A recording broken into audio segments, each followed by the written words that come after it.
Hey guys, it's Nicole, your midday host. I'm currently sitting here with James Raffone, CEO and co-founder of Jar of Hope. Thank you for joining us, first of all. Thank you for having me. Before we kind of dive in, do you want to tell people a little bit about what Jar of Hope is, how it got started, all that fun stuff? Sure. Jar of Hope is a foundation. We're fighting Duchenne muscular dystrophy, a disease that's been around for 200 years. It's a pediatric disease that does not have a cure today. It's a terminal illness that, unfortunately, children will have a muscle breakdown in their body which affects every skeletal muscle and soft tissue muscle in their body, and there's no cure for them. So we are doing everything we possibly can, not only to slow down the disease, but also find a cure. Well, I wish you the best of luck. I'm also going to direct our next subject by, you're wearing a large, heavy vest. Looks like you are about 5 times the size. Tell people why you're wearing that. It's kind of an amazing story. Thank you. So this is a weighted vest, and it's something that I use as a tool to train for the events that I take on that are not your normal events. These are ultra races that I run, and I'm trying to get used to my frame having more than my own body weight, which is, this vest is 20 pounds, and the races that I run is anywhere between 20 to 30 pound backpacks that I wear, because it's everything I need for a 7-day event to sustain life for those 7 days. So what's the event that you're training for right now? This one in particular is in New Zealand, and it's a race that I was invited to do. It's a 200-mile event over 7 days, and it's a self-supported event. And we're going to be running from the Southern Alps down to the Pacific Ocean with 1,800 feet, or 18,000 feet of elevation gains in between. I can drive alongside you if you want. So before we dive into the current fundraiser that you have going on for your birthday, tell people why, you know, there's other forms of fundraising I've seen. Why is it always these intense physical activities and long races that really put your body to the test? Well, it started out because these children who suffer from Duchenne muscular dystrophy will never be able to get to the starting line. And this is something that I noticed that people, when I do these crazy events, we really rally some great attention from volumes of people. It's not just a matter of 10 or 20 people. Thousands of people follow us along these journeys that we do, and that's what we really need. And we need to create such an environment where people talk about it. So if I was to say to you, can you please donate $10 to my foundation? I'm trying to help children with Duchenne. You might.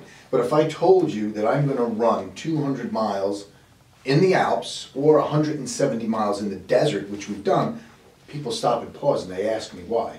So that's what it's all about. It's creating that conversation so people want to go and feel compelled to donate, because I'm a desperate father trying to save my son's life. That's what I'm doing here. That's the mission, to save my son, and hopefully we can save other children along the way. Okay, so you do a lot of crazy races. People must think you're out of your mind, but they donate. It definitely creates enough buzz. What kind of things happen and result from you doing these insane events? One of the wonderful things that's come of this is it's gotten the attention of Congressman Chris Smith. So he sees on social media to platform his interns, and they've approached me because they know I'm trying to save my son's life, and they wanted help. How can they help? So in the last 18 months, I've been working with Congressman Chris Smith to try and get funding, more funding to the NIH for a neurological disease, and get it earmarked specifically for Duchenne, because right now there is none.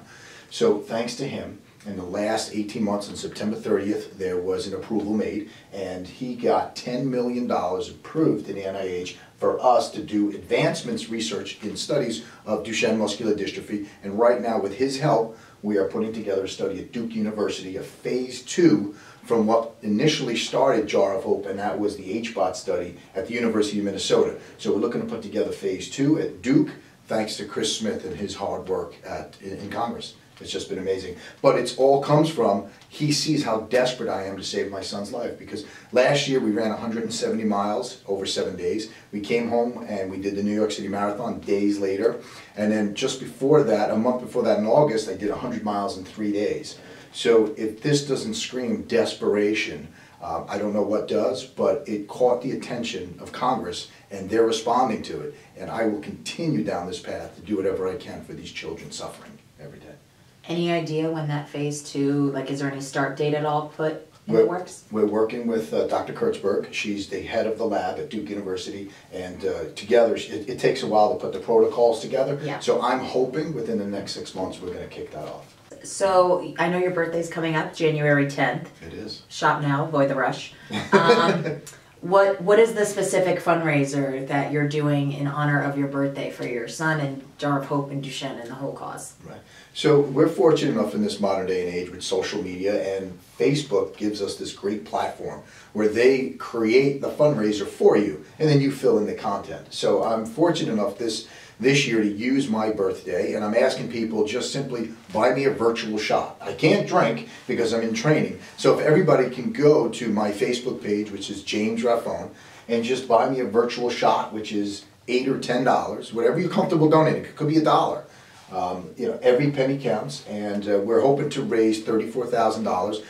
The campaign started last week. It ends on my birthday. I'm happy to say we're about 25% of the way there, which is really nice. And we've only done this, believe it or not, with just 200 donors. So it's a great amount of money people are donating per donation, so it's really nice. Okay, so you can head to his Facebook, James Raffone. The fundraiser is all over the place, not going to be difficult to find. You can also head to jarofhope.org and donate if you have trouble locating it.